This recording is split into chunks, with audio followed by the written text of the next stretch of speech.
కృపోన్నతుడమైన మా కన్న తండ్రి, మీ ఘనమైన పవిత్రమైన మహోన్నతమైన నామానికి వందనాలు తండ్రి.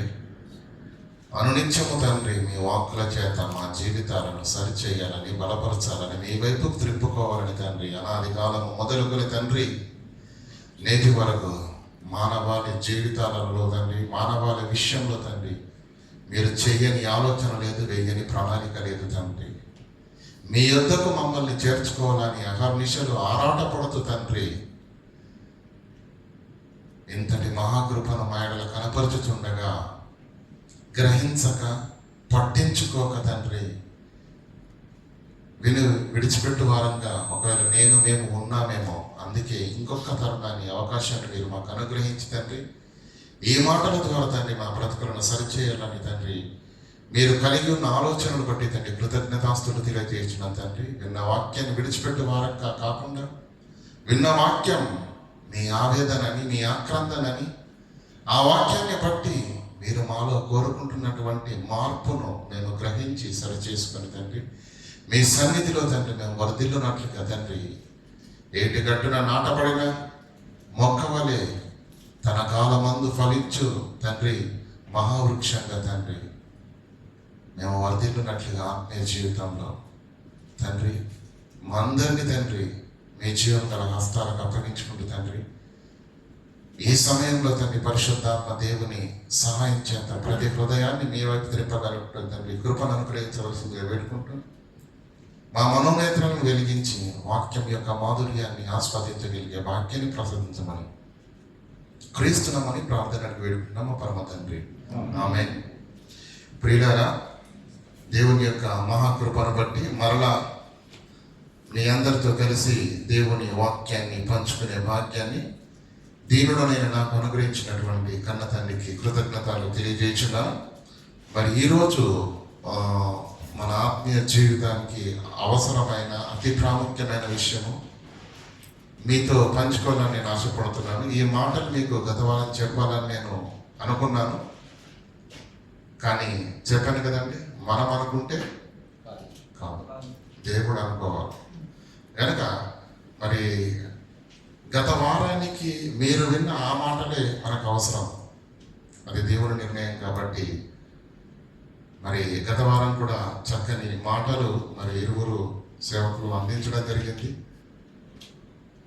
ఈరోజు కూడా ఒక అద్భుతమైనటువంటి అంశాన్ని మీ ముందు పెట్టాలని ఆశపడుతున్నాను. దయచేసి దేవుని వాక్యాన్ని వినేటప్పుడు మీ మనస్సు వాక్యం పైన పెట్టకపోతే మాత్రం వాక్యం మీకు అర్థం కాదు. స్కూల్లో ఎలా విన్నా నడుస్తుందేమో, మన దైనందిన జీవితంలో ఏ పని చేసినా ఎలా ఉన్నా నడుస్తుందేమో, కానీ దేవుని వాక్యాన్ని వినేటప్పుడు మాత్రం మన మనసులో హృదయాలు సిద్ధపడి లేకపోతే, ఆశ లేకపోతే, ఆసక్తి లేకపోతే దేవుని వాక్యం అనేది మనకు అర్థం కాదు. కనుక ప్రియులను ఆలోచన చేద్దాం. మీ అందరికీ ఈ పాఠం యొక్క ఆంతర్యం మీరు గ్రహించినట్లుగా ఒక 2 మాటలు చెప్పాలని నేను ఆశపడుతున్నాను. క్రైస్తవులుగా ఈరోజు 4,000 కోట్ల మంది ఈ ప్రపంచంలో, ఈ భూమి మీద 400 కోట్ల మంది ఉన్నట్టుగా లెక్కలైతే మనకు ఇంటర్నెట్ అడిగితే చెప్తుంది. అంటే సుమారుగా ప్రపంచంలో సగం కంటే ఎక్కువ జనాభా ఉంది. మరి ఈ క్రైస్తవులంతా దేవుళ్ళగా ఉన్నారా లేదా? ఉన్నారు. కానీ క్రీస్తు రాకడకు సమయం దగ్గర పడినటువంటి ఈ తరుణాలలో వాక్యము ఏం సెలవిస్తుంది, భక్తులు ఎలా ఉంటారని చెప్పింది. ఎలా ఉంటారని చెప్పింది మనందరికీ బాగా తెలుసు కదా. అంచె దినములలో అపాయకరమైన దినములు వచ్చును, జనులు సజ్జన ద్వేషులుగా ఉంటారు, స్వార్థప్రియులుగా మారిపోతారు, బింకములాడుగారిగా మారిపోతారు, అనురాగరహితులు అవుతారు, దేవుని కంటే సుఖానుభవాన్ని ఎక్కువగా ప్రేమిస్తారు. ఇంకేమన్నాడు? పైకి భక్తి గల వారిగా ఉంటూ దేవుని శక్తి ఆశ్రయించరట. వీళ్ళు భక్తులు కాదా? భక్తులైనా చూడండి ఆ మాట చూద్దాం ఒకసారి.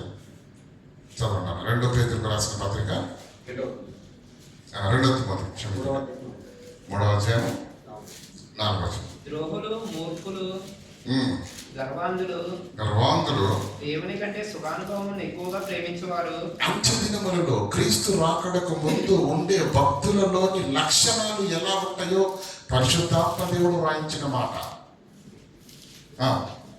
పైకి భక్తి గల వారి వలె ఉంటూ దాని శక్తిని ఆశ్రయించే వారునై. పైకి చూస్తే ఎలా ఉన్నారట? భక్తి గల వారి వలె ఉండి భక్తి గల వారిగానే ఉన్నారు, అవునా? కానీ లోపల ఎలా ఉందంట? దాని శక్తిని ఆశ్రయించిన దాని శక్తి వాళ్ళకు తెలియదు. లేఖనం ఎంత గొప్పదో, దేవుని కృప ఎంత ప్రాముఖ్యమైనదో, ఎంత విలువైనదో దాన్ని అనుభవిస్తున్నాము, కానీ దాని యొక్క శక్తిని ఆశ్రయించని వారినై ముందరు. ఇట్టి వారికి ఆలోచించండి.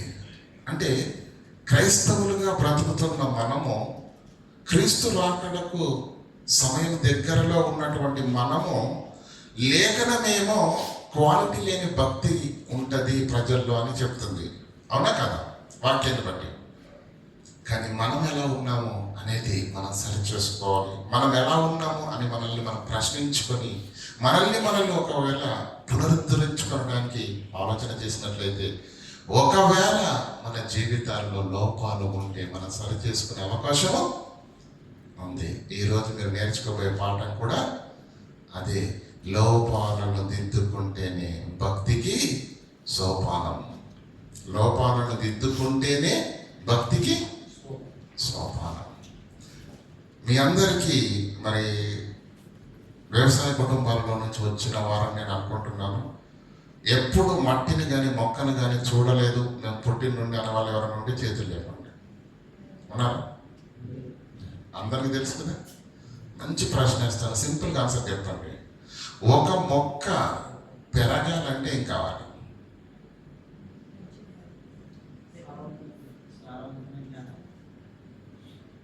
చెప్పండి, గట్టి చెప్పండి.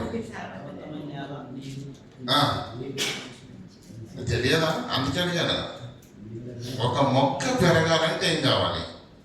ఏమేయాలి?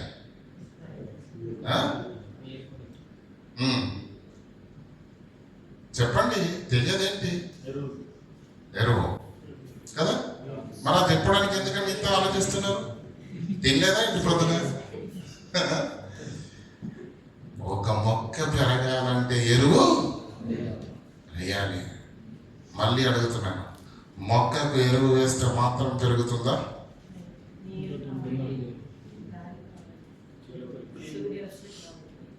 అన్నీ కావాలి, అవన్నీ ప్రొవైడ్ చేస్తేనే పెరుగుతుందా? మీరు వ్యవసాయం చేయలేదని నేను అనుకుంటున్నాను. మొక్కకు ఎరువు, నీరు ఎంత అవసరమో దాని ప్రక్కనున్న కలుపును తీసేయడం కూడా అవసరం. ఆ కలుపు మొక్కలు ఉన్నప్పుడు మొక్కను ఎదగనివ్వవు, అది బలపడనివ్వదు, అది నిలబడనివ్వదు. మొక్క కంటే ఎక్కువ ఏం పెరిగిపోతుందండి? కలిపే పెరిగిపోతుంది. దాన్ని గ్రహించినటువంటి వ్యవసాయ శాస్త్రవేత్త, వ్యవసాయదారులు అంటే ఏమనుకుంటున్నారు? పంటలో కనిపించే ప్రతి చిన్న మార్పును వెంటనే పసిగట్టేస్తాడు. కలుపు పెరిగిపోతుంది కనుక పంట ఎదగదు అని వెంటనే కూరలను తీసుకొచ్చి కలుపును పీకించేస్తాడు. కలుపు పీకించడము తన ఎదుగుదలకు ఆటంకాలైన వాటిని తొలగించడం. అర్థమవుతుందా? అవి తొలగించాలి. నెంబర్ 1. నెంబర్ 2 ఎరువు. ఈ 2 జరిగితేనే మొక్క ఎదుగుద్ది, అవునా కదా? నీ ఆత్మీయ జీవితం ఒక మొక్క అయితే నీకేం కావాలి చెప్పాలి? ఈ మొక్క ఎదగడానికి ఆటంకములను, కలుపును పెరికివేయాలి. నెంబర్ 1. నెంబర్ 2 ఏంటి? ఎరువైనా నీళ్ళైనా దానికి కావాల్సిన వాటన్నిటిని మనం వేయాలి. అప్పుడు మొక్క ఎదుగుతుంది. మన ఆత్మీయ జీవితాలు కూడా ఒక మొక్కనే అని మీరు ఆలోచించగలిగితే మనం ఎదగడానికి ఏం కావాలి? వాక్యం అనే ఎరువు కావాలి. నెంబర్ 1 వాక్యం అనే ఎరువు ఉన్నంత మాత్రాన ఈ మొక్క ఎదుగుతుందా? మీరు ఎప్పుడు బాప్తీసం తీసుకున్నారు చెప్పండి? 15, 20, 25, 30 సంవత్సరాలు అవుతుందా? వాక్యం తక్కువైందారండి మీరు? ఎరువే కదండి అది, ఎరువేనే కదా. పాటల్లో వాక్యం ఉంది, ప్రసంగంలో వాక్యం ఉంది, యూట్యూబ్లో వాక్యం ఉంది. పొద్దున్న లేవగానే ఫేస్ మీద నీళ్లు పోయాడు కానీ ఫేస్బుక్ ఓపెన్ చేస్తాడు, ఏం కనిపిస్తుంది? గ్రూప్లో ఉంటాయి కదండి మనకు క్రైస్తవులకు ఒక మంచి ప్రొఫెషన్. వాక్యంలో తక్కువ ఉందా చెప్పండి? వినటంలో తక్కువ ఉందా? ఆరాధన వినట్లేదా? అంటే మన జీవితంలో వాక్యం సమృద్ధిగా ఉంది, వింటున్నాం అంటే ఎరువుకు తక్కువ. మరి ఎందుకు ఎదగట్లేదు చెప్పాలి? మీరు మాట్లాడితే నేను ఎదురుకి వెళ్తాను, రికార్డ్ అవుతుంది. వేసిన ఎరువంతా ఎటు వెళ్ళిపోతుంది? ఇప్పుడు ఈ మొక్క ఎదగడానికి ఎరువెంత అవసరమో, ఈ మొక్కను ఎదగకుండా ఆటంకపరుస్తున్న అవరోధాలను పంటకి కలుపు. నీకు ఏంటి? లోపాలను దిద్దుకుంటేనే నీ భక్తి సోపానం అవుతుందని చెప్పాను ఇందాక. నేను ఎదగనివ్వంది ఏంటో తెలుసా? నేను బలపడనివ్వంది ఏంటో తెలుసా? నేను నిలబడనివ్వంది ఏంటో తెలుసా? నిన్ను వర్ధిల్లనివ్వంది ఏంటో తెలుసా? నిన్ను ఆటంకపరుచుచున్నవన్నీ కూడా. ఇందాక సహోదరులు మంచి వాక్యం చదివారు. ప్రకటనగా ఏమండి? ప్రసంగి గ్రంథం 10వ అధ్యాయం 11వ అధ్యాయం 10వ వచనం చదవండి ఒకసారి.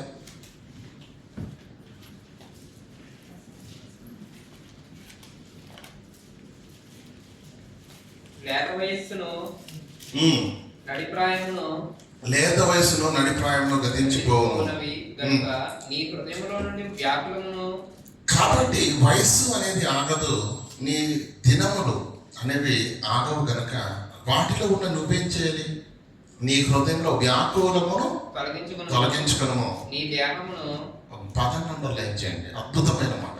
నీ దేహాన్ని చెరుపు దానిని తొలగించుకో, లేకపోతే ఎదగవు, లేకపోతే బలపడదు బిడ్డ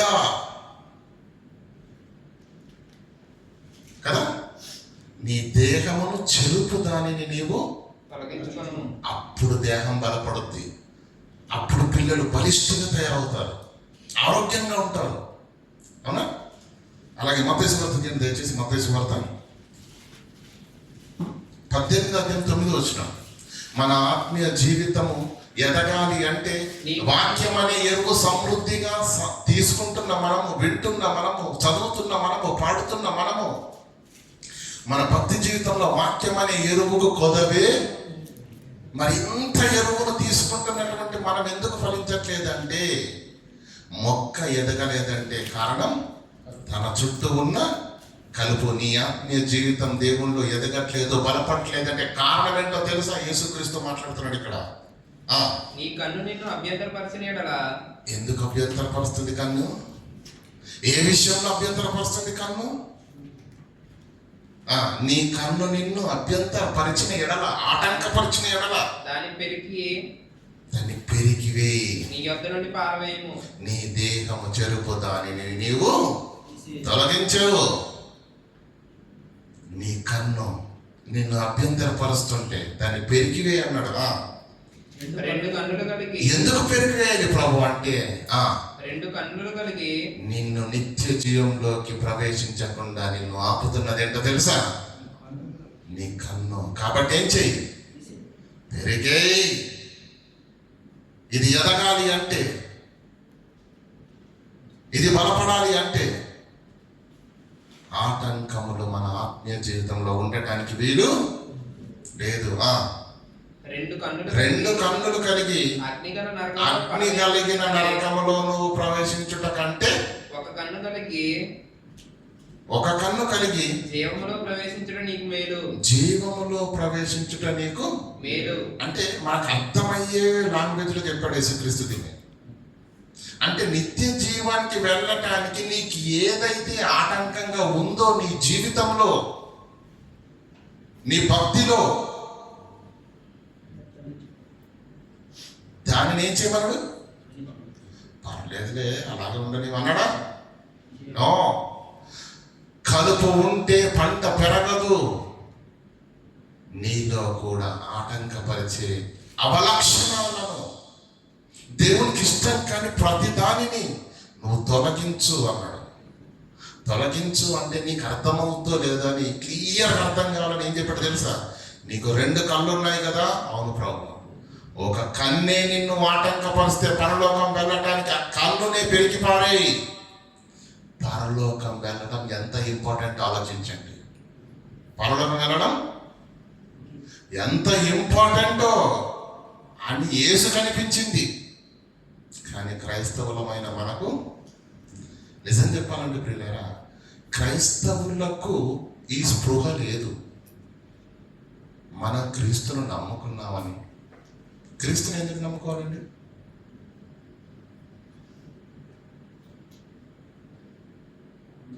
చెప్పండి. క్రీస్తుని ఎందుకు నమ్ముకోవాలో అన్న గురి, స్పృహ లేదు. తలనొప్పి పోగొడతాడని, స్వస్థతలు బాగా చేస్తాడని. తలనొప్పి ఏసే పోగొట్టాల్సిన అవసరం లేదు కదా. అనాల్సిన టాబ్లెట్ వేసుకుంటే, జ్వరాన్ని ఏసే తీయాల్సిన అవసరత లేదు. పారాసిటమాల్ వేసుకుంటే అయిపోతుంది. నీ జీవితంలో మరొకరు చేయగలిగినది కూడా దేవుడు చేయడు. భూమి మీద ఉన్న మనుష్యులంతా, ప్రభుత్వాలంతా, సంపద అంతా, బంగారం అంతా పెట్టినా ఈ ప్రభుత్వాలతో కానీ ఏమండి అధికారులతో కానీ ముల్లోకాల్లో ఎవరితో కాని కార్యం ఏదన్నా ఉంటే అది చేస్తాడు దేవుడు నీ గురించి. అదేంటో తెలుసా? మృత్యువు తరువాత నిన్ను నిశ్చిత్తంలోనికి నడిపించే శక్తి ఈ భూమి మీద ప్రభుత్వాలకు కానీ అధికారులకు కానీ ఎవ్వరికీ లేదు. కనుక మరణించిన తరువాత ఉన్న ఆ నిత్యత్వంలోనికి నడిపించే శక్తి ఒకే ఒక్కరికి ఉన్నది. ఎవరికి? ప్రభువైన ఆ కార్యం కొరకు, దాని కొరకు నేను క్రీస్తు యుద్ధకు వచ్చాను, క్రీస్తును నమ్ముకున్నాను అన్న స్పృహ క్రైస్తవులు ఉందండి? ఉందా? భక్తి జీవితంలో ఉన్న లోపాలను మనం సరిచేసుకుంటేనే మన భక్తి ఏమవుతుంది? సోపానం అవుతుంది. అందులో మొట్టమొదటిది ఏంటో తెలుసా? యేసుక్రీస్తును ఎందుకు నమ్ముకున్నావో నీకు తెలియదు. ఆ గురినే మర్చిపోయావు. ఆ ఆలోచన లేదు. ఉదయం ఉదయిస్తుంది, సాయంకాలం అస్తమిస్తుంది. ఉదయం సాయంకాలం మధ్య ఒక చిన్న జీవితం, ఒక కుటుంబం, ఒక చిన్న రాబడి, చిన్న వ్యవసాయం, అంతే. ఈ 60 ఏళ్ల జీవితంలో మనమందరం ముగింపులోకి వెళ్ళేంత వరకు కూడా దీనికంటే గొప్పగా మన జీవితంలో ఏమీ జరగదు. 6 నెలలకోసారి పంట వస్తుంది, నెలకోసారి సాగర్ వస్తుంది. హాయిగా తింటున్నాం, 3 పూటలు తిని కడుపారా తిని హ్యాపీగా పడుకుంటున్నాం. ఉదయాన్నే లేచి మరలా పనులు పనులు పనులు పనులు. ఇలా ఈ 60 సంవత్సరాలు జీవించేంత వరకు దేవుడు కావలసిన వాటన్నింటినీ నీకు పెడితే వాటిని అనుభవిస్తున్నావు. కానీ 60 సంవత్సరాల తరువాత చావు అనేది నిన్ను పలకరించినప్పుడు నువ్వేమవుతావు? ఎక్కడికి వెళ్ళిపోతావు? నిన్నెవరు ఆదుకోవాలి? అక్కడ చాలా భయంకరమైన ప్రమాదం ఉన్నది. కనుక యేసుక్రీస్తు అని మహానాథుని యొద్దకు నువ్వు వచ్చావు. మనందరికీ తెలుసు హెబ్రీయులకు రాసిన పత్రికలో అద్భుతమైన మాటలు చూడండి. 5:7 వచ్చిన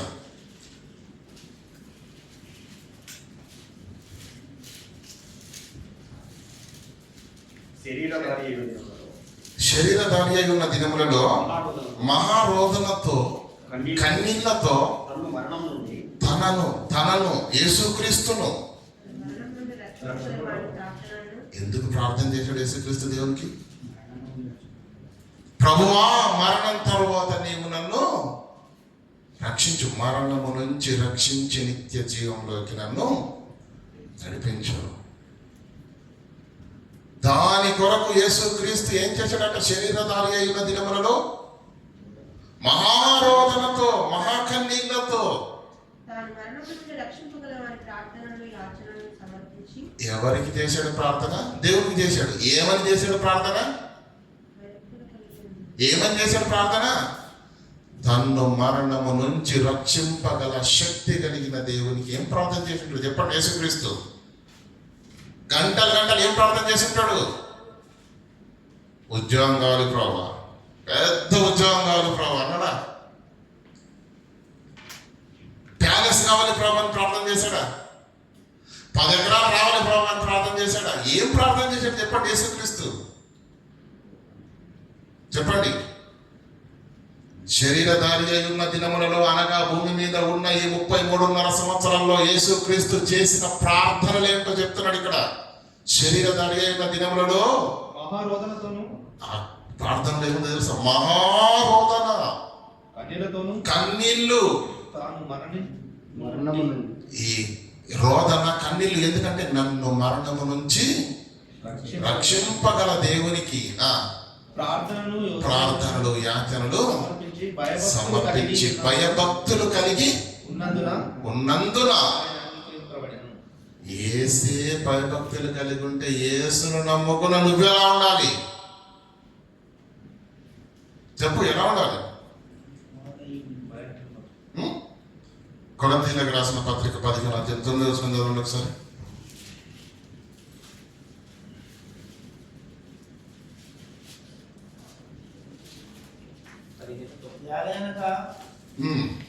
నేను అపోస్తలులందరిలో 19 ఈ జీవితకాలం అంటే యేసుక్రీస్తు భక్తిలో యేసుక్రీస్తు జీవితంలో ఆయనకున్న ఆలోచన ఏంటో మీరు ఆలోచించండి. మనకున్న ఆలోచనలు ఏంటి? ఈ జీవిత కాలం మట్టుకే మనము క్రీస్తునందు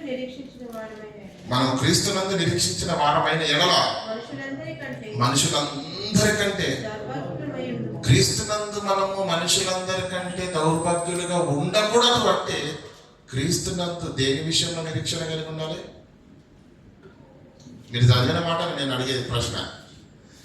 ఈ జీవితకాలం మట్టుకే క్రీస్తునందు నిరీక్షించిన వారమైన ఎడల దౌర్భాగ్యులం అవుతాం. మరి యేసుక్రీస్తునందు ఎందుకు నిరీక్షణ కలిగి ఉండాలి? ఈ జీవితకాలం మట్టుకే కాదు, ఈ జీవిత కాలము తర్వాత ఉన్న ఆ రాబోయే మహాజీవిత విషయంలో ప్రభు అది నాకు కావాలి, నేను నిత్యత్వంలోనికి వెళ్ళాలి తప్ప నిత్య శిక్షలోనికి వెళ్ళకూడదు ప్రభు. దాని నుంచి రక్షించే నాదుడు ఈ ముల్లోకంలో ప్రభుత్వాలు కానీ అధికారులు కానీ లేరయ్యా, నువ్వు ఒక్కడిగా నన్ను రక్షించగలవు తండ్రి అని ఆ యేసు యుద్ధకు రావాలి. అది క్రీస్తును నమ్ముకొనడంలో ఉన్న మొట్టమొదటి ఉద్దేశం. ఉందండి క్రైస్తవులు ఎవరికైనా ఉందంటారు ఇది? పరలోకానికి నేను చేర్చగలిగే శక్తి సామర్థ్యం ఉన్నవాడు ఒకే ఒక్కరు. ఎవరు? యేసుక్రీస్తు ప్రభు. అందుకోసము ఆయన యుద్ధకు మనం వచ్చాం కాబట్టి అందుకోసమే ఆయనను నమ్ముకున్నాం. కానీ గురి ఉందంటారా అందరిలో? ఈ గురి ఉందంటారా? లేదు ప్రియులారా.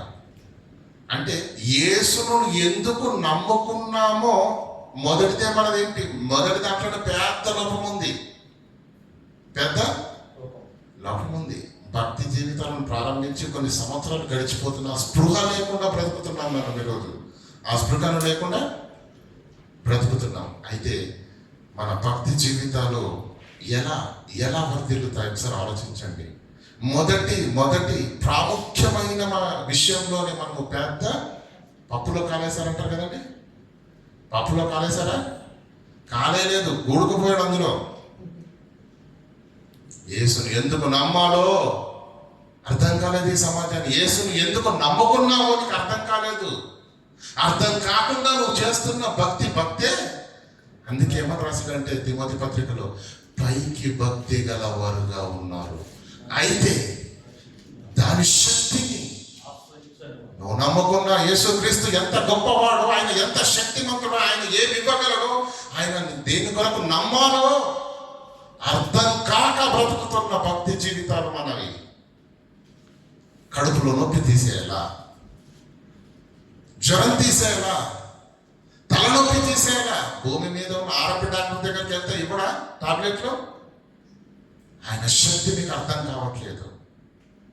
ఆయన ఎంత మహా సంపన్నుడో మీకు అర్థం కావట్లేదు. ఆయన ఏం ఇవ్వగలడో, మనకేం అవసరమో మీకు అర్థం కావట్లేదు ప్రియులారా. పైకి భక్తి గలవారుగా ఉంటున్నారే కానీ ఆ భక్తిలో మనము గుర్తించవలసిన శక్తిని తెలుసుకోలేని అందులుగా మనము ఉన్నాం ప్రియులారా, అందులుగా ఉన్నాం. ఈ మధ్యకాలంలో ప్రియులారా కొంతమంది ఒక విషయంలో ఒక మెట్టు ఎదిగారని నేను అనుకుంటున్నాను. ఈ మధ్యకాలంలో ఏం చేస్తున్నారంటే అన్ని మధ్యతరగతి కుటుంబాలే కదండి, చిన్న చిన్న ఆదాయాలు. మనం లక్షల కోట్లు సంపాదించి పిల్లలకేమి ఇవ్వలేము. ఇవ్వగలమా? ఇవ్వలేము. దుబాయ్ నుంచి మన ఇంటికి వెళ్ళగానే మనకు ఒక బంధువు వస్తాడు. అప్పటి వరకు బంధుత్వం అనేది లేదు. ఎందుకు బంధువు అంటున్నాం తర్వాత మీకు అర్థమవుతుంది. ఎవరు వస్తారు చెప్పండి? ఎవరు? బంధువు కాని బంధువు అని చెప్పాను, మళ్ళీ బంధువులు అంటారండి. సింక్ లో ఉండండి ఎల్ఐసి ఏజెంట్. ఎందుకు వస్తారు? మీరు దూరదేశంలో పనిచేస్తున్నారయ్యా, పొరపాటున ఏమైనా జరిగిందనుకో మీ కుటుంబం ఏమవుద్ది? రోడ్న పడుద్ది. కనుక ఇది చేసుకున్నారనుకో మీరు పోయిన పర్వాలేదు 50 లక్షలు వస్తాయి, పిల్లలు బాగా చదువుకుంటారు అనేసరికి ఏం చేస్తాం? బాగా ఆలోచించండి. అప్పుడు మన ఆలోచన ఏమవుతుంది తెలుసా? నిజమే కదా. ఒకనొక సమయంలో అనుకోకుండా ఏదైనా జరిగితే నా కుటుంబం పరిస్థితి ఏమవుతుందో అని ఆలోచించి పాలసేసినప్పుడు నీ ఆలోచన ఏంటి? నేను వెళ్ళిపోయినా నా కుటుంబానికి ఏ లోటు లేకుండా ఉండాలన్న ఆలోచన చేసిన తెలివి తక్కువ వెర్రివాడా. కుటుంబము మళ్ళీ ఇక్కడే ఏ లోటు లేకుండా ఉండాలని ఆలోచిస్తున్నావు, బాగుంది. నీకే లోటు, నువ్వే లోటులోకి వెళ్ళిపోతావు. దాని గురించి ఆలోచించాలా వద్దా?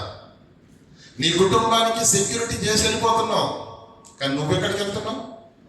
మహాకూపములోనికి వెళ్ళిపోతున్నావు. నేను వెళ్ళిపోతూ కుటుంబానికి ఒక ఆధారం ఇవ్వాలని అనుకుంటున్నావే తప్ప, వెళ్ళిపోతున్న నీవు నాకే ఆధారం కావాలి అనుకుంటున్నావా? చెప్పండి, అనుకుంటున్నాడా? వెళ్ళిపోతూ కుటుంబానికి ఒక సెక్యూరిటీ ఇవ్వాలనుకుంటున్నాడే తప్ప, వెళుతున్న నాకు భూమి తెలుసు, నాకు ఆకాశం తెలుసు, ఆ భూమి ఆకాశంలో మధ్యలో ఉన్న ప్రాంతాలు తెలుసు, కానీ చావు అనే పేరుతోటి నేను బయటికి వెళ్ళిపోతే ఎక్కడికి వెళ్ళాలి? నాకేం తెలియదే. నాకు సెక్యూరిటీ ఏంటి? నాకు ఆధారం ఏంటి? మరణం తర్వాత ఉన్న ఆ జీవితాన్ని సిద్ధపరచుకోవడానికి నువ్వు చేయవలసింది, నువ్వు నమ్ముకోవలసింది ఎవరినో తెలుసా? చెప్పండి. ప్రభు అయిన యేసుక్రీస్తును. లైఫ్కు భద్రత ఇక్కడుంది ఎల్ఐసి పాలసీలో, అవునా? లైఫ్ తర్వాత భద్రత ఏముంది? ఉందా? ఏ ఏజెంట్ వచ్చినా ఏం చెప్తాడు తెలుసా? నువ్వు పోయినాక నీ డబ్బులు వస్తాయి అన్నాడు. అది నా కుటుంబానికి భద్రత అవుతుందే తప్ప నాకు భద్రత కాదు. 2-3 వచ్చి మాట్లాడితే వాళ్ళకి ఇదే చెప్పాను. నేను చనిపోయిన తర్వాత నాకు భద్రత ఉండే పాలసీ నుండి తెప్పన్నాడు అన్నాను. 3 లేచి వెళ్ళిపోయారు. అదేంటండి చనిపోయిన వాళ్ళకి ఏం భద్రత ఉంటుంది అన్నాడు. చనిపోయిన వాళ్ళకు భద్రత కల్పించే పాలసీ కూడా ఉంది. ఉందా? దాని పేరు life insurance corporation of India కాదు. దాని పేరు ఏంటి? Life in Christ. Life in Christ. ఆ పాలసీలు కట్టుకున్నారు అందరూ. బాప్తిజం తీసుకున్నారు కదా, పాలసీలు కట్టుకున్నారు కానీ పర్ఫెక్ట్గా లేరు. అది ప్రాబ్లం ఇక్కడ. పాలసీ కట్టుకున్నారు కానీ పర్ఫెక్ట్గా లేరు. అందుకే లోపాలను దిద్దుకుంటేనే మన భక్తి జీవితం సోపానం అవుతుంది. మొదటిదేంటి ప్రాముఖ్యమైన విషయం? యేసుని ఎందుకు నమ్మాలో మనం ఎరిగి ఉంటే ఆ నమ్మిన ప్రాముఖ్యమైన విషయానుసారంగా మన భక్తి కొనసాగుతుంది. కానీ యేసుని ఎందుకు నమ్ముకోవాలో, ఆయన శక్తి ఏంటో, ఎంత సంపన్నుడు. ఆయన ఏమి ఇవ్వగలడు, మనకేం అవసరమో తెలియదు. మనకు తెలిసిందేంటి ఒకటే, తలనొప్పి పోవాలి ప్రభా, కడుపు నొప్పి పోవాలి ప్రభా, ఉద్యోగం రావాలి ప్రభా, ఇవన్నీ వస్తాయి. నువ్వు అడగక ముందే అన్ని ఇచ్చిన దేవుడు నువ్వు బ్రతుకుతున్నప్పుడు నిన్ను పోషించలేని అసమర్థుడు దేవుడు కాదు. ఆ వివేచన మనకు పెరగాలి. ఏమండి 5 ఏళ్ళు 6 ఏళ్ళ పిల్లలు ఆడుకుంటారు కదండి. వాడు ఎప్పుడైనా కూర్చొని రే క్రిస్మస్ వస్తుంది, మా నాన్న డ్రెస్సులు కొనడా లేదంటే పండుగ చేస్తాడా చేయడం, వాడికి ఉంటుందండి ఆలోచన. ఏమంటాడు, మన ఆలోచించుకుంటాడు అంతే.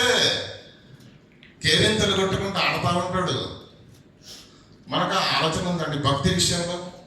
ఏదొచ్చినా అది భయము కానీ, ఆపద కానీ, ఆటంకం కానీ, ప్రమాదం ఏదొచ్చినా కానీ ఒక్కటే ఏమనాలి, మా డాడీ ఉన్నాడు చూసుకుంటాడు, నా తండ్రి ఉన్నాడు, నాకు అన్యాయం జరగదు, దేవుడు నాకు మేలే చేస్తాడు, తోడుగానే ఉంటాడు, నా చెయ్యి విడువడు అన్న ఆనుకున్న భక్తి ఉందండి మన దగ్గర. ఉద్యోగం వస్తే దేవునికి స్తోత్రం, ఉన్న ఉద్యోగం ఉడితే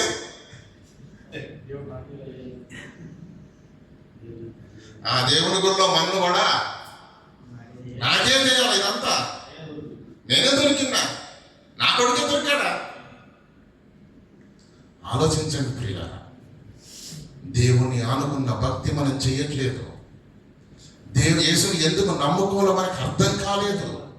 అర్థం కానప్పుడు ఏమంటే కళ్ళకు స్పష్టంగా కనిపిస్తేనే మనం మన మార్గంలో వెళ్ళగలం. గంటలు కట్టేస్తే వెళ్తామా? మన భక్తి జీవితం అలాగే ఉంది. మీకు అర్థమైందో లేదో, యేసును మరణము నుంచి నన్ను రక్షించి ఆ నిత్య అగ్నిగుండంలోనికి వెళ్లకుండా కాపాడే శక్తిమంతుడని ఎరిగి ఆయనను నమ్మాలి. బాప్తిసం తీసుకున్నప్పుడు కాపరి ఇదే అడుగుతాడు, క్రీస్తు మృతులలో నుండి లేచాడని నమ్ముతున్నావా? ఏమండి, నమ్ముతున్నావా అంటే అప్పుడు ఏమంటాం మనం? నమ్ముతున్నామని అంటాం. నేనైతే ఏమడుగుతాను తెలుసా అండి, నమ్ముతున్నాను అనగానే చనిపోయిన వాళ్ళ నుంచి ఇప్పటికీ లేచారా, ఎలా నమ్ముతున్నామని అంటాం. అంటే యేసు పునరుత్థానాన్ని నమ్మాలంటే ఎంత తెలియాలి మనకు యేసుక్రీస్తు గురించి. భూమి పుట్టినప్పటి నుంచి ఇప్పటి వరకు మృతులలో నుండి తిరిగి లేచి సమాజంలో సజీవులుగా తిరిగిన వాళ్ళు ఎవరు లేరు. యేసుక్రీస్తు ఒక్కడే లేచాడు. ఆ మాటను నమ్మాలంటే ప్రియులరా నువ్వు ఇంకెంతో తెలుసుకోవాలి, అప్పుడు మన నమ్మకం బలపడుతుంది. అవునా? ఆయన మృతులలో నుండి లేచాడని నేను నమ్మితే, నేను చనిపోయినక్కడ కూడా ఆయన నన్ను లేపుతాడు. చూడండి రోమీలకు రాసిన పత్రిక 6వ అధ్యాయం, రోమీలకు రాసిన పత్రిక 6వ అధ్యాయం 3 నుంచి చదవండి. క్రీస్తు యేసులోనికి రోమీలకు రాసిన పత్రిక 6వ అధ్యాయం 4 నుంచి చదవండి. కాబట్టి తండ్రి మహిమ వలన, దేవుని శక్తి వలన యేసుక్రీస్తు ఏ విధంగానైతే మృతులలో నుండి లేపబడ్డాడో అలాగే నీవు యేసుక్రీస్తుని ఎందుకు నమ్ముకోవాలో తెలుసా?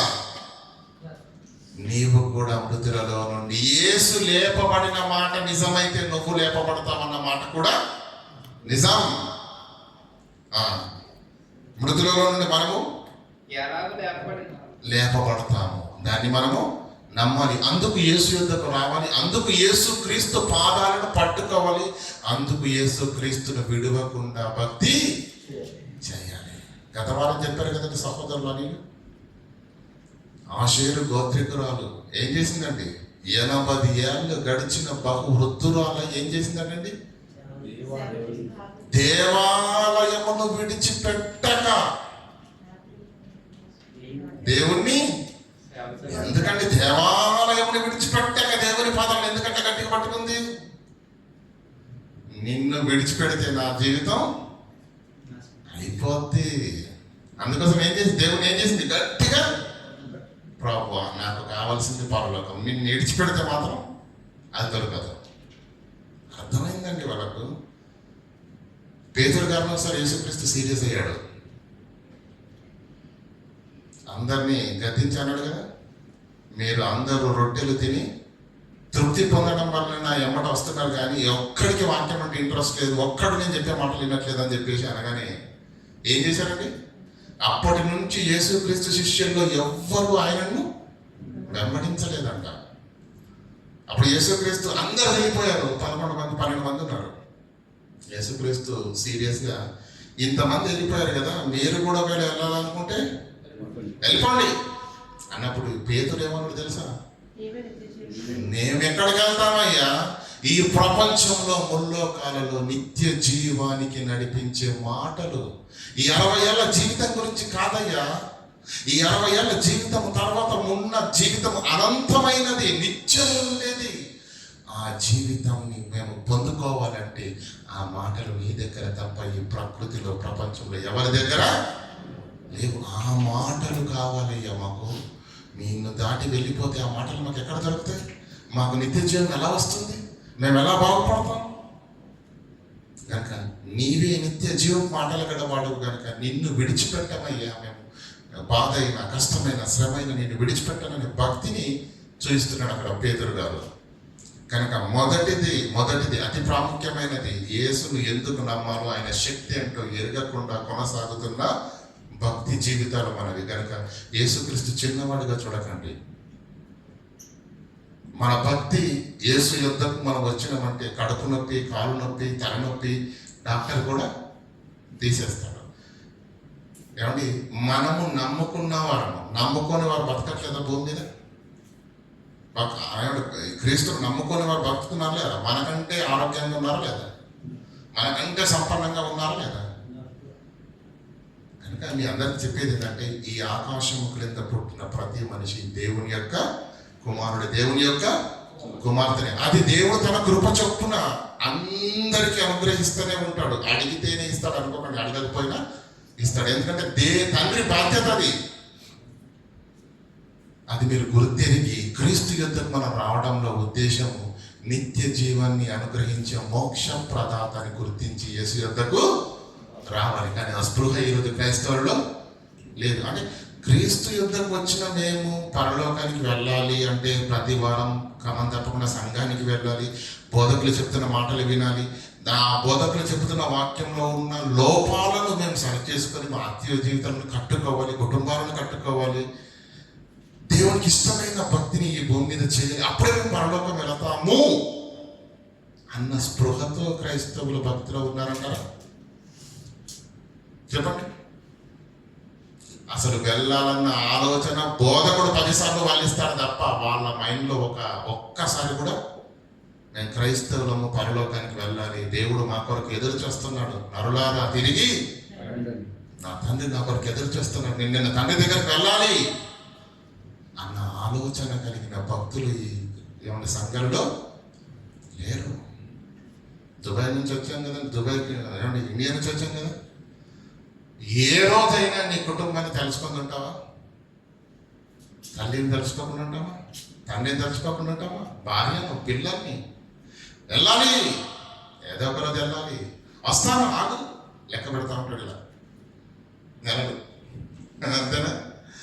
చుట్టి పాస్ అయింది అనుకోండి, ఇక నెలలు కాదు రోజులు లెక్కేస్తాడు. రేపు వెళ్తాడు అనుకోండి, ఈరోజు 100 సార్లు చూస్తాడు మొబైల్ని, ఎప్పుడైపోతుంది టైం అని. నీ వాళ్ళ యుద్ధకు వెళ్ళాలని అంత ఆశ ఆరాటం కలిగి ఉన్న నీకు నిన్ను కన్న తండ్రి ఈ లోకానికి పంపించి నీ కొరకే ఎదురు చూస్తున్నప్పుడు లోకంలో ఎరగని వారు అలా బ్రతుకుతున్నారు. ఎరిగారు కదా, సంఘానికి వచ్చారు కదా, దేవుని సన్నిధిలో ఉన్నారు కదా, ఆయన మాటలను వింటున్నారు కదా, బైబిల్లో చదువుతున్నారు కదా. మీకు కూడా ఇది అర్థం కాకపోతే నా తండ్రి పరలోకమందు నా కొరకు కళ్ళల్లో ఒత్తులు వేసుకొని ఎదురు చూస్తున్నాడు. నా తండ్రి దగ్గర నేను వెళ్ళాలి, నా తండ్రిని నేను చూడాలి అన్న ఆశ తండ్రి. పరమ భక్తుడు దావీదు మాట్లాడతాడు, తండ్రి నీ సన్నిధిలో నేను ఎప్పుడు. అందరూ ఏం అర్థం చేసుకున్నారంటే నీ సన్నిధిలో క్రమం తప్పకుండా అటెండెన్స్లో నీ సన్నిధిలో నేను ఉంటానయ్యా అని అనుకున్నారా? దానికి అర్థం అది కాదు.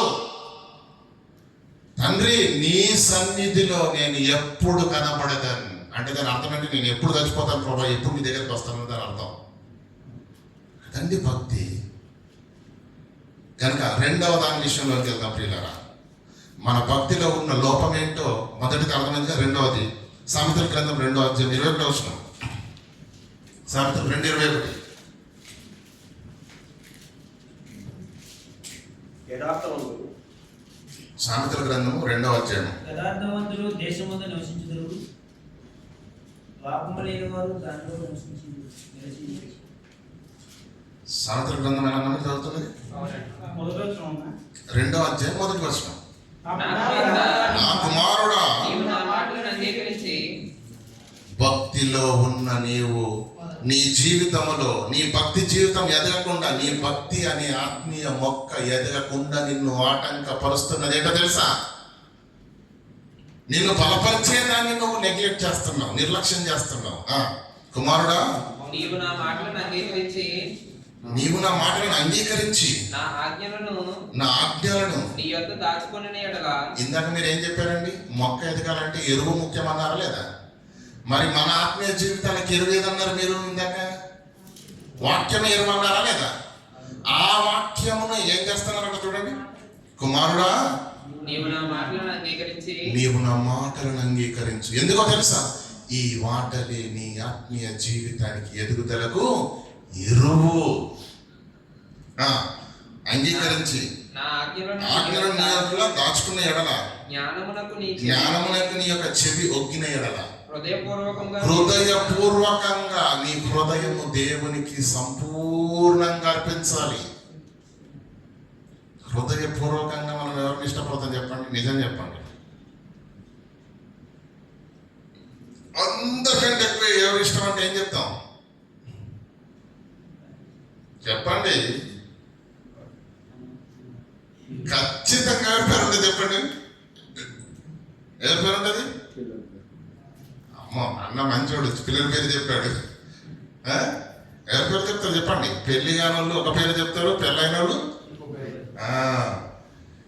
హృదయపూర్వకంగా ఏం చేయాలి? వివేచన అభ్యసించిన యెడల. వాక్యాన్ని వినేటప్పుడు హార్ట్ఫుల్ గా ఉండాలంట. మనకు నచ్చిన వాళ్ళ దగ్గర హార్ట్ఫుల్ గా ఉంటామే తప్ప మనం వాక్యం దగ్గర హార్ట్ఫుల్ గా ఉంటాం. వాళ్ళు సొల్లు చెప్పిన మనకు బాగానే కనిపిస్తుంది, అద్భుతంగా ఉంటది. దేవుని వాక్యాన్ని వినేటప్పుడు ఎలా ఉండాలంట? హృదయపూర్వకంగా. అంటే మనం వినేటప్పుడు ఏం చేస్తున్నామనంటే, వినేటప్పుడు ఏం చేస్తున్నాం? హృదయపూర్వకంగా లేదు. పైన ఏమన్నాడండి? నా మాటలను అంగీకరించు అంటున్నాడు. అంటే దాని అర్థం ఏంటి? మనం ఏం చేస్తున్నాం? ఆ మాటల్ని అంగీకరించట్లేదు. నా ఆజ్ఞలను నీ యొద్ద దాచుకున్నాను. 4వ వచనం చదవండి. వెండిని వెతికినట్లు దేవుని మాటలను ఎలా వెతకాలంటే వెండిని వెతికినట్లు దాన్ని వెతికిన ఎడల, దాచబడిన ధనమును వెతికినట్లు దాన్ని వెతికిన యెడల యెహోవా యందు భయభక్తులు కలిగి వెండిని వెతికినట్లు దాన్ని వెతుకుతామండి మనం. మీ జేబులో పావులు ఉందండి. పావులు అంటే తెలుసు కదండి, 25 పైసలు. పడిపోయింది అనుకోండి, ఏం చేస్తారు?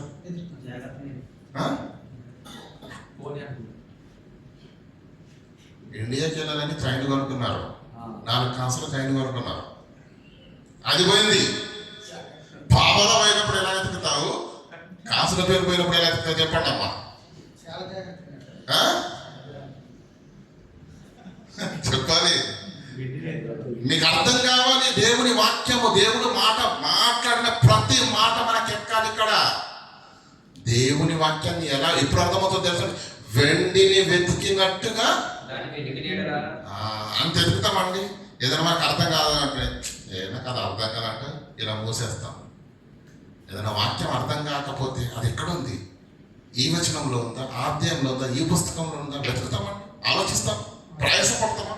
వద్దు, ప్రయాసం అనే పదమే వద్దు. దేవభక్తిలో బాగా చెప్పారనుకోండి, సూపర్ అంటాం అంతే. నీకు అర్థం కావాలి వాక్యం. నీకెప్పుడు అర్థమవుతుంది అది? వెండిని వెతికినట్టుగా దాన్ని వెలికి పావలను వెతుకుతామండి. అంతసేపు వెతుకుతామా? చూస్తాం, దొరకలేదనుకోండి, పావలే కదరా, ఏంటి పోతే పోయింది అనుకుంటాం. అవునా కదా? కాసుల పేరు అలా అంటారమ్మా, అంటారా? ఆ పోతే పోయింది అంటావా? లేదు. ఇక్కడ కానీ పోయింది అనుకోండి, చెప్పండి, ఎందుకైనా మంచిది అని చెప్పేసి ఏమండి, ఆడదంతా అయిపోయిన తర్వాత అందరు బయటకు వెళ్ళిపోయిన తర్వాత ఇది ఉంది కదా కార్పెట్ని కూడా తీసేసి వెతుకుతాం.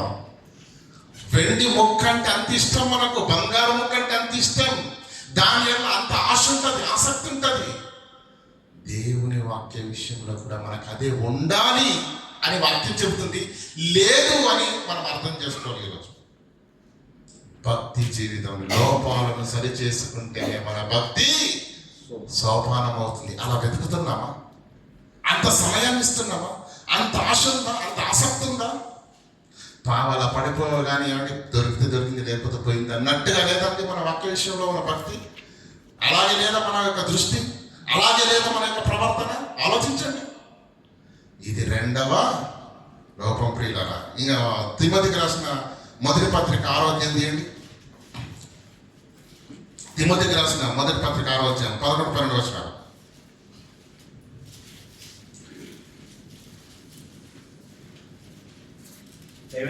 దైవజనుడా నీవైతే దయ్యంజనుల గురించి మనకు అవసరం లేదు. మనం ఎవరము? ఈరోజు అక్కడ దైవజనుడు అన్న పదానికి అందరు ఏమనుకున్నారంటే, దైవజనుడు అంటే ఎవరు? పాస్టర్ గారు వాక్యం చెప్పేవాళ్ళు, వాళ్ళకే అంటే విశ్వాసులకి ఇది కాదని దాని నో. దైవజనుడు అంటే ఏంటి? దేవుని ప్రజలు అనే దాని అర్థం. అందరికీ దైవజనుడా నీవైతే వీటిని విసర్జించి, పైన డబ్బు గురించి మాట్లాడండి, వాటిని విసర్జించమన్నాడు.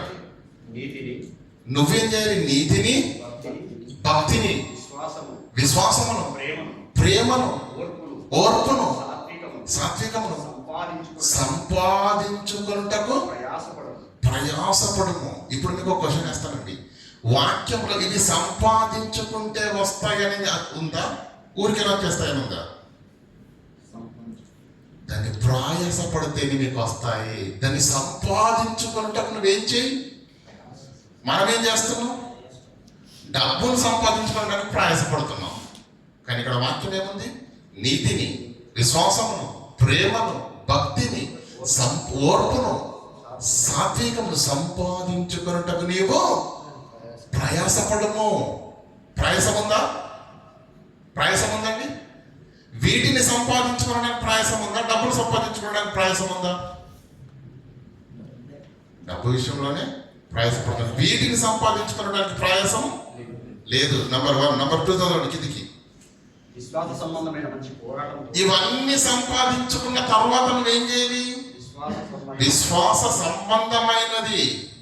పనికి రాని గొడవల్లోకి తలదూర్చి తలపగల కొట్టించుకోవడం కాదు.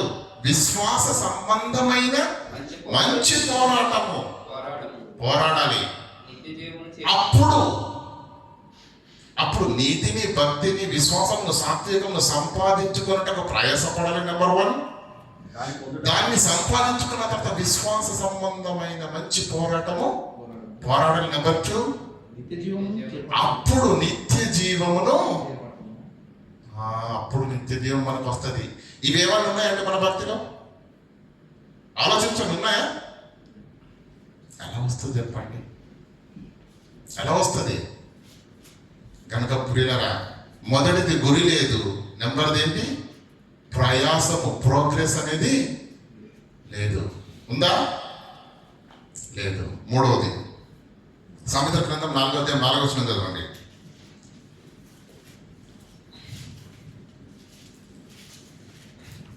ఆయన నాకు బోధించుచు ఇట్లా నేను నీ హృదయము పట్టుదలతో నా మాటలను పట్టుకొని నిమ్ము. ఎందుకు పట్టుదలతో నా ఆజ్ఞలను పట్టుకోవాలి అంటే, నా ఆజ్ఞలను గైకొని ఎడల నువ్వు బ్రతుకుతూ. ఇది చాలా ఇంపార్టెంట్. దయచేసి అందరూ నన్ను చూడండి. పట్టుదలతో పట్టుదలతో అంటే మన జీవితాల్లో పట్టుదల అనేది ఉంటుందా ఉండదా? పట్టుదలకు మారు పేరండి మనం, అవునా కదా? ఏమంటాం తెలుసా? పలానా రోజు పలానా వాడు మా మాట అన్నాడు, 20 ఏళ్ళు అవుతుందండి, వాడి మొహం కూడా చూడట్లేదు నేను అంట. పట్టుదల మనకు అంత ఉంటుంది, పంతం కదా ప్రియులారా. మన జీవితాల్లో ఎన్నో పట్టుదలలు పట్టాం, ఎన్నో పట్టుదలలతో నిర్ణయాలు తీసుకుని జీవితాలు మార్చుకున్న సందర్భాలు కూడా ఉన్నాయి. మీ అందరికీ అర్థమయ్యే ఒక యథార్థమైన గాథ చెప్తాను, దయచేసి వినండి. ఒక స్నేహితుడు ఉన్నాడండి,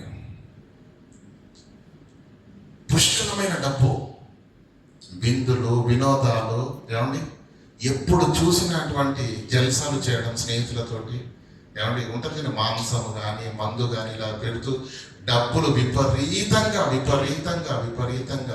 ఖర్చు చేస్తూ ఉన్నాడు. స్నేహితుడు అడిగితే ఏదైనా తీసిచ్చేస్తాడు, అది ఎంతైనా సరే.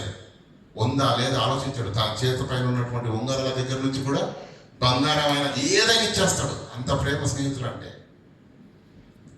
అలా ఖర్చు చేస్తా ఉన్నాడు. కానీ బిడ్డ, తన గర్భాన పుట్టినటువంటి బిడ్డ స్కూల్కి వెళ్ళింది, కళ్ళు తిరిగి పడిపోయింది. ఆసుపత్రికి వెళ్ళగానే భయంకరమైన రోగం, ఆపరేషన్ చేస్తే తప్ప ఈ బిడ్డ ఇక బతకదు అని చెప్పారు. అర్థమవుతుందా? ఆపరేషన్ చేస్తే తప్ప ఈ బిడ్డ బతకదు అని చెప్పేశారు. అప్పుడు ఫోన్ చేయడం ప్రారంభించాడు. నాకేం తప్ప, ఇలా అంటే అలా చేస్తాయి డబ్బులు అనుకొని. ఇతను దగ్గర డబ్బులు ఉన్నప్పుడు అందరికీ సహాయం చేశాడు, అందరికీ ఇచ్చాడు. ఫోన్ చేస్తున్నాడు, ఏంటి ఇలా జరిగిందంటే డబ్బులు కావాలనేసరికి డబ్బులా, సరేలే నేను మళ్ళీ ఫోన్ చేస్తానన్నాడు. మరణ ఫోను రెండో స్నేహితుడికి చేశాడు, మూడో స్నేహితుడికి చేశాడు. ఎవరికి చేసినా అమ్మ వీడి ఇప్పుడు పెద్ద ప్రమాదంలో ఉన్న, వీడికి ఇప్పుడు పెద్ద మొత్తంలో డబ్బు కావాలని చేసిన వాళ్ళు ఫోన్ ఎత్తడం మానేశారు, తెలిసిన వాళ్ళు ఫోనే రిసీవ్ చేయడం మానేశారు. అర్ధరాత్రి వరకు అందరినీ అడగడానికి వెళ్ళాడు, ఫోన్ చేస్తాడు. అలిసిపోయి వాళ్ళంతా చెమటలతోటి పిల్లరా తడిచిపోయి ఆసుపత్రి దగ్గరికి వెళ్ళాడు. భార్య అక్కడ ఉంది, నా భర్త బయటికి వెళ్ళాడు, డబ్బు తీసుకొని వచ్చేస్తాడు, కట్టేస్తాడు. తెల్లవారుజామున బిడ్డకి ఆపరేషన్ అయిపోతుంది, ఇక బ్రతికేస్తుంది అన్న ఆలోచనతో ఉన్న తల్లికి ఒట్టి చేతులతో వెళ్ళిన భర్తను చూసి కానీ ప్రియులారా గుండెలు బాదుకుంటూ ఏడ్చింది. ఏం చేయాలి?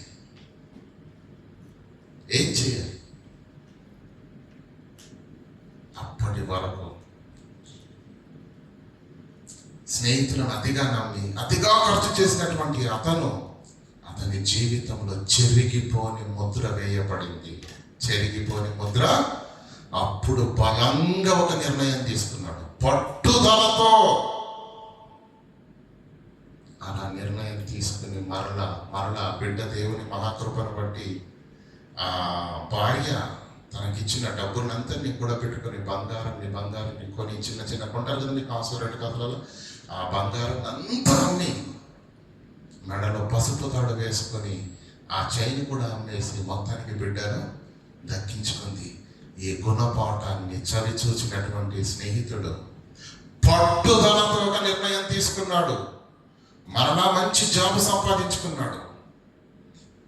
నయా పైసా కూడా పక్కవాడికి ఇవ్వడానికి ఇష్టపడకుండా, నేను డబ్బంతా నా స్నేహితులు అనుకుని ఖర్చు పెట్టాను, ఒకరోజు కష్టపడి అందరూ నాకు మోసం చేశారు తప్ప ఎవరు చేయుత ఇవ్వలేదు అని చెప్పేసి బలమైన పట్టుదల కలిగిన నిర్ణయాన్ని తీసుకున్నాడు. రూపాయి కొట్టి కోట్లకు పడిగెత్తాడు.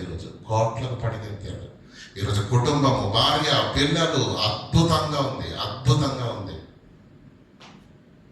మన జీవితం 60 ఏళ్ళ ఈ జీవితాన్ని పోషించటానికి ఎన్నోసార్లు పట్టుదల కలిగిన నిర్ణయాలను తీసుకున్న నీవు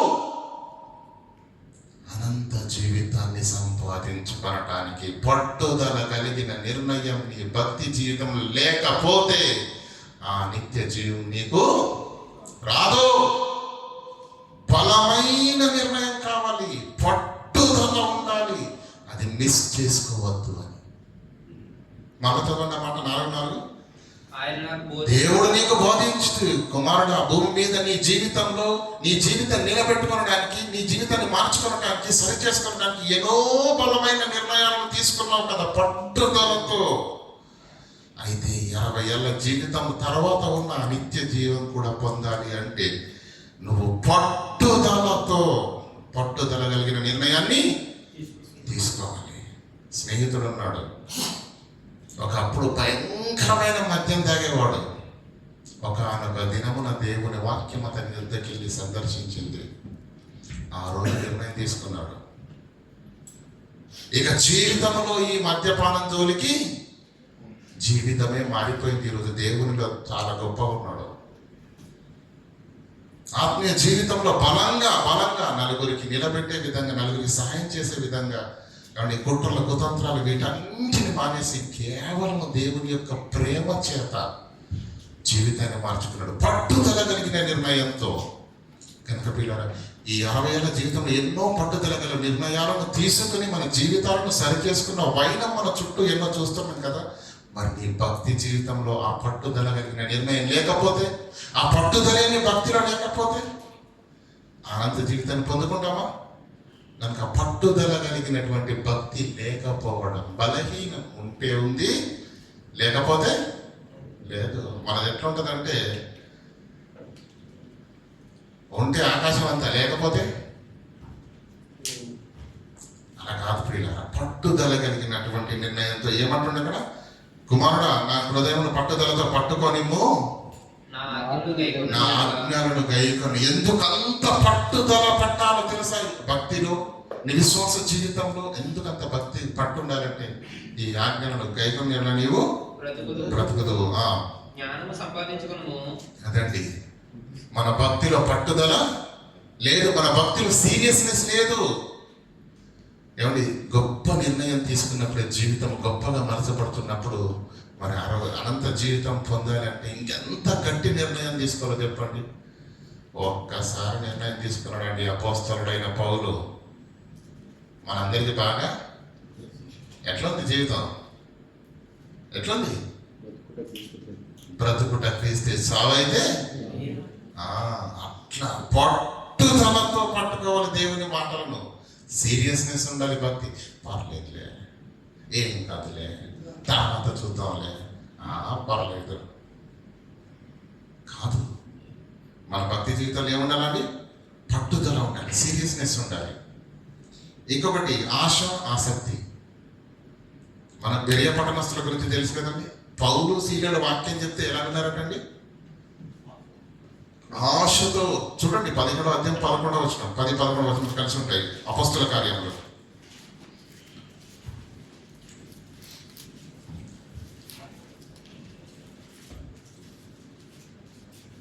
అపొస్తల కార్యంలో 17వ అధ్యాయం 10వ వచనం. వీరు తెస్సలోనికలో ఉన్న వారి కంటే గనుడై ఉండేది కనుక ఆసక్తితో. ఎలా ఉండాలంటే వాక్యం వినేటప్పుడు ఆసక్తితో వాక్యము వినుచు, పౌలు సీలలు చెప్పుచున్న మాటలు అలా ఉన్నాయో లేవో. ఏమండి, ఈ ఆత్మీయ జీవితాన్ని బలపరిచే ఎరువే వాక్యం అని మనం అనుకున్నప్పుడు, ఆ ఎరువు మనకు విత్తబడుతున్నప్పుడు, మనకు అందుతున్నప్పుడు, మనకు ఎలా ఉండాలండి? ఆశ ఉండాలి, ఆసక్తి ఉండాలి. ఆ ఆశ, ఆసక్తి వినేటప్పుడు మనకు లేదనుకోండి, ఖచ్చితంగా ఎరువు మొక్కలైన మనకు వంట పట్టదు. కనుక వినుటలో ఏముండాలండి? ఆసక్తి ఉండాలి కదా. మీరు వినుటకు వేగిరపడవారును, మాట్లాడుటకు నిదానించేవారునే ఉండాలి. వినడం అంటే ఆశ, వినడం అంటే ఆసక్తి, వినడం అంటే ఇష్టం. వాక్యం ఉండాలండి. వాక్యాన్ని నిండానికి ఇష్టపడతారండి? ఇష్టపడతారా? రాను రాజుగుర్రం ఏమైందంటండి? గాడిదైపోయిందంట. మన భక్తి కూడా ఎలా అయిపోయిందంటే, ప్రారంభంలో మనం వాక్యం గురించి మాట్లాడితే గంట అయినా వినేవాళ్ళం. ఇప్పుడు వాక్యం గురించి తీయగానే ఏమవుతుందో తెలుసా? టైం అయిపోతుంది అన్న, వెళ్ళిపోవడం. వినడానికి ఇష్టపడరు, ఎక్కువైపోయింది. కడుపు నిండిన వాడు తేనె పట్టునైనా తొక్కి వేస్తాడనేది వాక్యం. అంటే దాని అర్థం ఏంటి? ఈ తేనె పట్టు లాంటి వాక్యాన్ని వినటానికి కూడా ఇష్టపడట్లేదంటే వాడి కడుపు నిండిపోయింది. దేంతో నింపాడు? చచ్చేంత వరకు ఆశతో ఉండాలి, వాక్యం పట్ల చచ్చేంత వరకు ఆసక్తితో ఉండాలి. అది దేవుని వాక్యానికి మనం ఇచ్చే విలువ, గౌరవం. ఉందా అండి ఈరోజు? ఉందా? దిక్కుమాలిన సొల్లు మాటలు ఎన్ని చెప్పినా వింటాం, వాక్యం గుర్తిదే కానీ ఎక్కడి వరకు అక్కడ దాటుకుంటారు, వినడానికి ఇష్టపడరు. ఆశ లేదు వాక్యం వినటంలో, ఆసక్తి లేదు వాక్యం విషయంలో. ఇదే కదా మన ఆత్మీయ జీవితాలను కట్టేది. మీరే అన్నారు కదండి, మొక్కే కదా మొక్కను బలపరిచేది ఎరువే అన్నారు కదా. మరి మన ఆత్మీయ జీవితం బలపరిచేది ఈ వాక్యం అని ఎరువే అయితే, ఆ ఎరువు విషయంలో మనకు ఆశ లేకపోతే, ఆసక్తి లేకపోతే, సిద్ధపాటు లేకపోతే మనం ఎలా బలపడతాం చెప్పండి? మొదటిది గురి లేదు, రెండోది పట్టుదల ప్రయాసం లేదు, మూడోది పట్టుదల కలిగిన భక్తి లేదు, నాలుగోది ఏంటి? ఆశ లేదు, ఆసక్తి లేదు. అపోస్తుల కార్యములు 13వ అధ్యాయం 22వ వచనం అద్భుతమైన మాటలు చూడండి. అక్కడ తరువాత అతనిని తొలగించి దావీదును వారికి రాజుగా దేవుడు నియమించాడు. మరియు ఆయన నేను యెషయా కుమారుడైన దావీదును కనుగొంటిని, అతడు నా ఇష్టానుసారుడైన మనుష్యుడు. దేవుడు చెప్తున్నాడండి మాట, ఏమంటున్నాడు తెలుసా? అతడు దావీదు ఎవరో తెలుసా? నా ఇష్టానుసారుడైన మనుషుడు. అతడు నా ఉద్దేశములన్నీ నెరవేర్చునని. ఒకనాడు భక్తుల జీవితాలు ఎలా ఉన్నాయో తెలుసా? దేవుని ఉద్దేశాలను నెరవేర్చిన భక్తులు వాళ్ళు. దేవుని ఉద్దేశాలను ఎరగని భక్తులము మనము. ఎందుకు ఎరగము అంటే మనకు వాక్యం అంటే ఇష్టం ఉండదు, బైబిల్ చదవడం అంటే అంతకన్నా ఇష్టం ఉండదు. బైబిలే కదండి, వాక్యంలోనే ఉంది కదండి దేవుని మనసు, ఆయన ఉద్దేశం కదా. ఆ భక్తులేమో ఉద్దేశాలను నెరవేర్చిన వాళ్ళ జీవితాలలో. ఈ భక్తులు మనం ఆ ఉద్దేశాలను ఎరగని వారిగా మనం ఉన్నాము. అంటే ప్రియులరా, మనమందరం దేవునికి దగ్గరగా ఉన్నామే తప్ప ధన్యతకు బహుదూరంగా ఉన్నాం. అది గుర్తించండి. దేవునికి దగ్గరగా వచ్చారు, దేవుడు మిమ్మల్ని దీవిద్దాం అనుకునేసరికి, ధన్యతను మీకు అనుగ్రహిద్దాం అనుకునే సమయానికి మీ జీవితాలు చాలా దూరంగా ఉన్నాయి. ఆ లోపాలను సరి చేసుకుంటేనే మన భక్తి సోపానం అవుతుంది. గురి మారిపోవాలి. నెంబర్ 2, ప్రయాసం. డబ్బు కొరకు, ఆస్తుల కొరకు, ఈ 60 సంవత్సరాల జీవితం కొరకు కావాలి, వద్దు అని నేను అనట్లేదు. దీని కొరకే ఇంత కష్టపడుతుంది, దాన్ని సంపాదించుకోవడానికి నువ్వు ఇంకా, అది నేను చెప్తున్నాను. అర్థమవుతుందా? కొండ నెలకకు మందేస్తే, నేను కొండ నెలకకు మాత్రమే మందేస్తున్నాను, ఉన్న నెలక ఓడిపోవాలన్నది నా ఉద్దేశము కాదు. అర్థం చేసుకోండి. ప్రయాసం కావాలి. ఇంకోటి ఏంటి? పట్టుదల. అది ఎవడో ఒక మాట అంటేనే వాడి విషయంలో ఎంత పట్టుదలతో ఉన్నావే. నీ కొరకు రక్తం కార్చి నీ కొరకు ప్రాణాన్ని పెట్టిన నీ ప్రభువైన యేసుక్రీస్తు నీ పాపం కొరకే కదా ఆయన ప్రాణం పెట్టింది. ఒక్కసారి నిర్ణయం తీసుకోవా పాప విషయంలో? ఇక నేను దాన్ని మొట్టను, చెయ్యను, దాని దరిదాపుల్లోకి నేను వెళ్ళను. పాపం విషయం ఎందుకు నిర్ణయం తీసుకోలేకపోతున్నావు? దేవుని ఉద్దేశాలు నేను నెరవేర్చాలంటే, దేవుని ఉద్దేశాలు నేను ఎరగాలి కనుక నేను బైబిల్ నేర్చుకుంటాను, నేను వాక్యాన్ని నేర్చుకుంటాను అని ఒక పట్టుదలతో నిర్ణయం తీసుకుంటాను. కావాలది. ఏ భక్తుని జీవితాన్ని మీరు పట్టుకొని చూసిన ప్రియులారా, పట్టుదలతో నిర్ణయం తీసుకున్నారు. ప్రాణాలైనా విడిచిపెట్టారే తప్ప మరొక దేవుణ్ణి విడిచిపెట్టి లోకంలో కలిసిన వారెవరు లేరు. ఆ భక్తుల జీవితాలను అనునిత్యం చదువుకుంటున్న మన భక్తి జీవితాలలో ఏ మార్పు లేదు, ఏ చలనము లేదు, ఏ స్పర్శ లేదు. కారణం గురి లేదు, ప్రయాసం లేదు, ఆసక్తి లేదు, పట్టుదల, సీరియస్నెస్ లేదు. ఇవన్నీ మన భక్తి జీవితానికి ఆటంకాలుగా ఉన్నాయి. ఆలోచించండి, మనసు పెట్టి ఆలోచించండి. యేసుక్రీస్తు అన్నాడు, నిత్య జీవంలోకి ప్రవేశించడానికి నేను ఏది ఆటంకపరుస్తుందో దాన్ని ఒక్కసారి మనసు పెట్టి ఆలోచించండి. ఎక్కడ వేస్ట్ అవుతుంది నీ టైం? నీ ఆలోచన దేని వైపు ఉంది? నీ గురి దేని వైపు ఉంది? లోకంలో ఉన్న వారి వల్ల నువ్వు ఉండకూడదని మొదటి రోజు చెప్పాడు కదా పేతురు గారు. ఏమన్నాడు? మీరు ఈ దుష్ట తరము వారికి వేరే రక్షణ, మీరు వేరుగా ఉంటేనే రక్షణలోకి వస్తారు. ఇక్కడ ఉన్నట్టే ఉంటాం, మళ్ళీ లోకంలో ఉన్న వాళ్ళకు మనకు ఎటువంటి తేడా ఉండదు. బ్రిటానియా 50-50 లాగా కనిపిస్తే దేవుడు మనకు ధన్యతను అనుగ్రహించడు ప్రియులారా. కనుక మన భక్తి మన జీవితాలు మారాలి, మన భక్తిలో ఇంకా మార్పులు రావాలి. ఏది ఎక్కడ నిన్ను ఆటంకపరుస్తుందో, ఏది నిన్ను ఎక్కడ డిస్టర్బ్ చేస్తుందో ఆలోచించు. తీసేయి, కన్నునే తీసేయమన్నాడు యేసుక్రీస్తు. కన్ను కంటే ముఖ్యమైనది కాదు ఈ దిక్కుమన్న ఫోన్ ఉందంటే ఏం చేస్తామండి? టైం అంతా దీనికే పోతుందండి. ఏమండి, మీరు దేవుళ్ళు కట్టబడాలనుకోండి, అవసరమైతే ఫోనే మీకు ఆటంకం అనుకోండి, తీసి పారేయండి.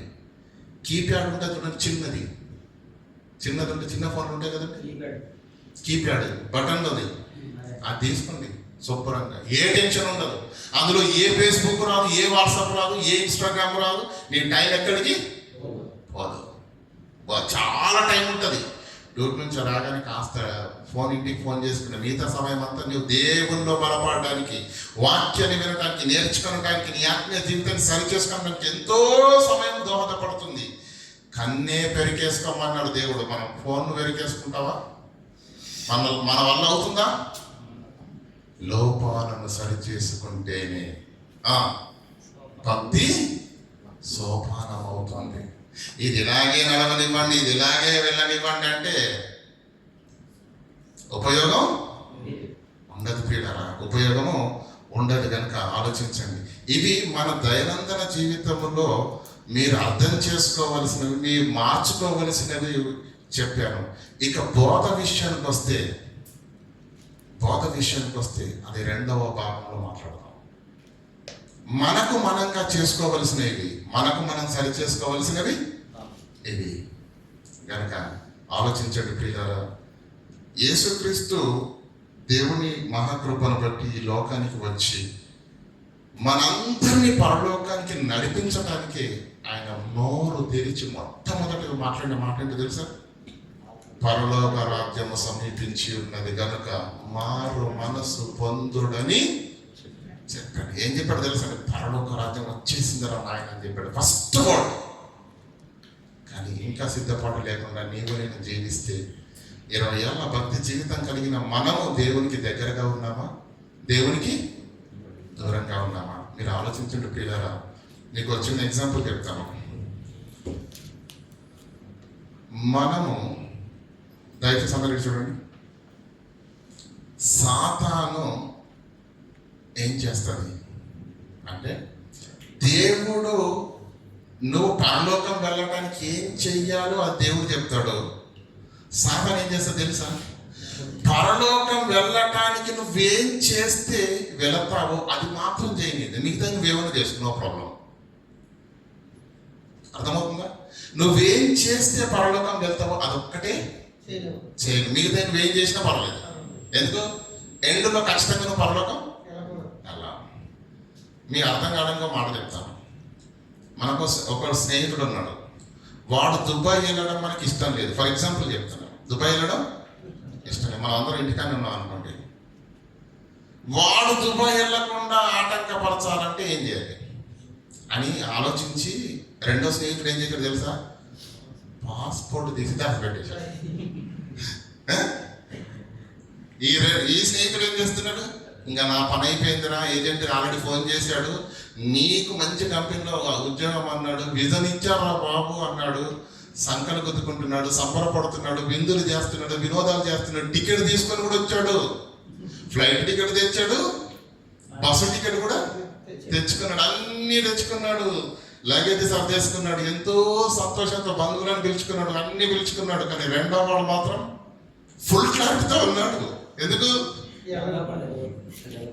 సమయానికి బస్సుకి వెళ్ళినా, బస్సును పట్టుకున్నా, సమయానికి ఎయిర్పోర్ట్కి చేరుకున్నా, వాడు అడగగానే విజ చూయించినా, వాడు అడగగానే టికెట్ చూయించినా, నువ్వెన్ని చేసినా ఖచ్చితంగా అక్కడ నుంచి రిటర్న్ వస్తావన్న సంగతి వీడికి బాగా కారణం. ఏది ప్రాముఖ్యమైనదో దాన్ని తీసేశాడు.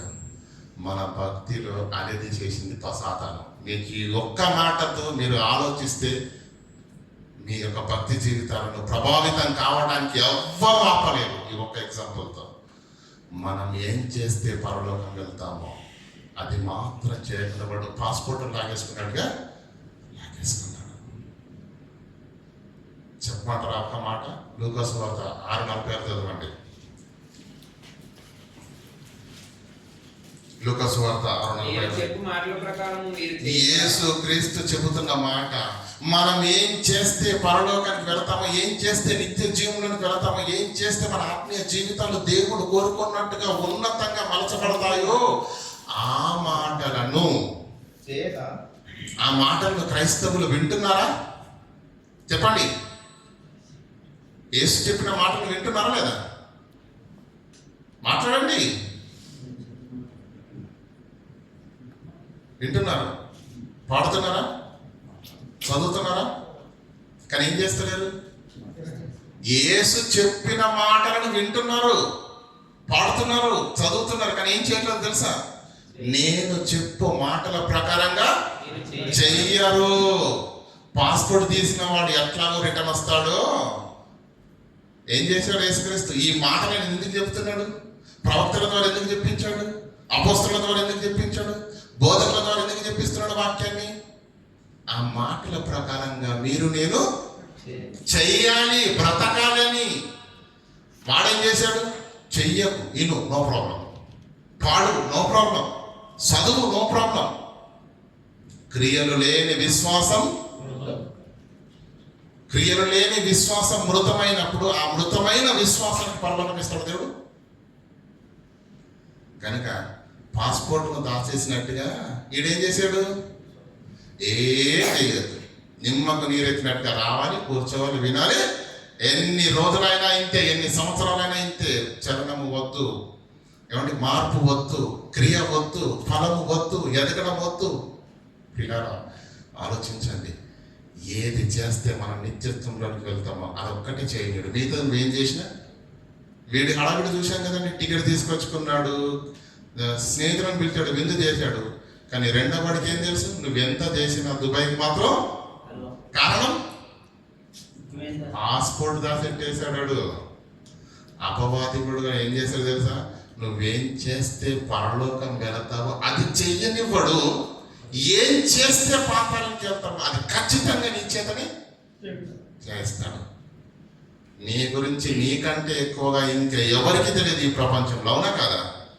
కనుక ఈ చెప్పిన మాటలను నీ హృదయం దగ్గర, నీ జీవితం దగ్గర పెట్టుకొని దేవుని మాట ఈరోజు నిన్ను నన్ను సూటిగా స్పష్టంగా గద్దిస్తుంది. కనుక ఒక్కసారి ఈ వాక్యాన్ని నీ జీవితం దగ్గర, నీ హృదయం దగ్గర పెట్టుకొని, ఎవరో నిన్ను ప్రశ్నించడం కాదు, నిన్ను నువ్వే ప్రశ్నించుకో, నిన్ను నువ్వే సరి చేసుకో, నిన్ను నువ్వే కట్టుకో. నీ యొక్క జీవితాన్ని పునరుద్ధరించుకోవటానికి దేవుడు అనుగ్రహించిన ఇదొక మహా అవకాశంగా స్వీకరించి ఆలోచన చేయండి. మన భక్తి జీవితంలో ఉన్న లోపాలు సరి చేసుకోలేకపోతే మనం పోగొట్టుకునేది నిత్య జీవాన్ని, పరలోకాన్ని. యేసుక్రీస్తుకు వద్దకు వచ్చి ఆయన రక్తం చేత కడగబడి పాపాలన్నీ కడుక్కున్న తరువాత కూడా మనం పరలోకం వెళ్ళకపోతే మనకంటే దౌర్భాగ్యుడు భూమి మీద ఇంకెవడు ఉండడు. కనుక ఆయన కృప మనకు ఉంటుండగా పరలోకం వెళ్ళకుండా మనకు ఆటంకం ఏమీ లేదు దేవుని వైపు నుంచి. అయినా మనం ఎందుకు వెళ్ళలేదంటే దాని అర్థం ఏంటి? లోపాలే మనల్ని నాశనం చేస్తున్నాయి. కనుక ఆ లోపాలను, ఆ గురిని గురితెరకండి. ఆ ప్రయాసాన్ని మీరు తీసుకోండి, పట్టుదల కలిగి ఉండండి, ఆశతో ఉండండి, ఆసక్తితో ఉండండి. మీ భక్తి జీవితాన్ని ప్రభావితం చేసే ప్రతి దానిని మీరు హత్తుకోండి. మీ భక్తి జీవితాన్ని ఆటంకపరిచే ప్రతి కలుపును పెరిగివేయండి, తీసివేయండి. అప్పుడు మన జీవితాలు బాగుపడతాయి. మనం భక్తిగా ఉన్నట్టుగానే ఉంటాం, బయటికి లోపల చేసేవన్నీ చేస్తూనే ఉంటాం. దేవుని వాక్యంలో వింటూనే ఉంటాం, మళ్ళీ మనం కూడా చేయకూడనివన్నీ చేస్తూనే ఉంటాం. అది మన జీవితాలకు క్షేమం కాదు. కనుక మార్పు రావాలి, సరిచేయబడాలి, పునరుద్ధరించుకోవాలి. కనుక అలా చేసుకున్నప్పుడే మన భక్తి జీవితం ఇంకా బలోపేతంగా అవుతుంది. అప్పుడు దేవునిని మహిమపరిచే భక్తుల వలె మన జీవితాలు ఉంటాయి. దావీదు దేవుని ఉద్దేశాలు నెరవేర్చాడు, కానీ మనం దేవుని ఉద్దేశాలు ఏంటో కూడా మనకు తెలియదు. మనం దేవుని దగ్గరికి వచ్చామే తప్ప ధన్యతకు బహుదూరంగా ఉన్నాం. అది మన జీవితాలకు మంచిది కాదు. ఆలోచన చేయండి. మరొక్కసారి వినండి. ఇంటికి వెళ్ళిన తర్వాత యూట్యూబ్లో పెడతారు కదా, మరొక్కసారి వినండి, ఆలోచించండి, సరి చేసుకోండి. ప్రతిదానికి మార్చుకుంటూ వెళ్ళాలి, సరి చేసుకుంటూ వెళ్ళాలి. అప్పుడు మార్పు ఖచ్చితంగా వస్తుంది. ఏమండి, మీకు మాట చెప్తాను, పద్యాలు మీ అందరికి బాగొచ్చు కదండి. అనగా అనగా రాగం అతిశయిల్లుచుండును. సూపర్ అండి. అనగా అనగా రాగము ఎంత ఏమండి గంభీరమైన గొంతున్న పాడుతూ ఉంటే ఏమవుతుందండి, కోకిలలాగా మారిపోతుంది. వేపాకు తింటూ ఉంటే వేపాకు ఏమవుతుందట, తీయగా అవుతుంది. నువ్వు కష్టపడితే నీకు రాంది ఏంటి చెప్పు, నువ్వు నేర్చుకోలేంది ఏంటి, నువ్వు ఎదగలేంది ఏంటి చెప్పు, అవునా కదా? చిన్నప్పుడు స్కూల్కి వెళ్ళినప్పుడు రాత ఉంటుంది కదా, పిచ్చిగా ఉంటుంది అండి కొంతమంది రాత. టీచర్ బెత్తం తీసుకుని 4 కొట్టిందనుకో ఏం చేస్తావు, భయంతో రాస్తాడు. సరి చేయబడుతుందా లేదా, మార్పు వస్తుందా లేదా? జాగ్రత్తగా రాస్తే రాతే మారిపోతున్నప్పుడు నువ్వు జాగ్రత్త పడితే నీ జీవితం కూడా మారుతుంది. ఆలోచించండి, అర్థం చేసుకోండి. దేవునిలో మనం అందరము ఫలించటము గాక, దేవుని యొక్క సంకల్పాన్ని గుర్తెరిగి ఆయన ఉద్దేశాలను నెరవేర్చే ఫలభరితమైన భక్తి జీవితాలు మనం అందరం పొందుదుము గాక. అంటే ధన్యత తరమని దేవుడు మనందరికీ అనుగ్రహించి కాపాడును గాక. ఆమె ప్రార్థన చేసుకున్నాం. కనికరం గల దేవ, కృపణమైన మా తండ్రి, మా ఆత్మీయ జీవితాలలో తండ్రి, తెలిసి తెలియక తండ్రి, మా జీవితాల్లో లోపభూయిష్టంగా ఉన్న ప్రతిదీ తండ్రి మా ఆత్మీయ జీవితాన్ని సర్వనాశనంలోనికి నడిపించే స్థితిలో ఉందన్న మాటల చేత తండ్రి మా అందరిని బలపరిచినందుకు వందనాలు. విన్న మాటలను విడిచిపెట్టి వారంగా కాకుండా మా యొక్క గురిని, మా యొక్క ప్రయాసాన్ని, మా యొక్క పట్టుదలను, మా యొక్క ఆశను, ఆసక్తిని తండ్రి మీ వైపు కేంద్రీకృతం చేసి 20 ఏళ్ళ జీవిత విషయంలోని అహర్నిశలు కష్టపడుతూ సమయాన్ని కేటాయిస్తున్న మేము అనంత జీవితం పొందుకొనటానికి ఊపిరి ఉన్న ఈ దినాలలోనే మేము సమయాన్ని కేటాయించాలి, ప్రయాసపడాలి, దానికై పరిగెత్తాలన్న వాస్తవాన్ని మాకు జ్ఞాపకం చేసినందుకు మీ పాదాలకు వందనాలు. విన్న మాటలను విడిచిపెట్టి వారంగా కాకుండా విన్న మాటల్లోని ఆంతర్యాన్ని, మీ ఆవేదనను గుర్తెరిగి తండ్రి మా భక్తి జీవితాల్లో ఉన్న లోపాలను సరిచేసుకుంటేనే మా భక్తి సోపానం అవుతుందన్న సంగతిని మేము గుర్తెరగటానికి మా మనోనేత్రాలు వెలిగించి ఆత్మవశం చేత మమ్మల్ని బలపరిచినందుకు మీ పాదాలకు కృతజ్ఞతాస్తులు తెలియజేయచ్చు. ఘనత, మహిమ, ప్రభావం ఈ నామానికి అర్పిస్తూ క్రీస్తు నామని ప్రార్థనకు వేడుకుంటున్నాం మా పరమ తండ్రి. ఆమేన్.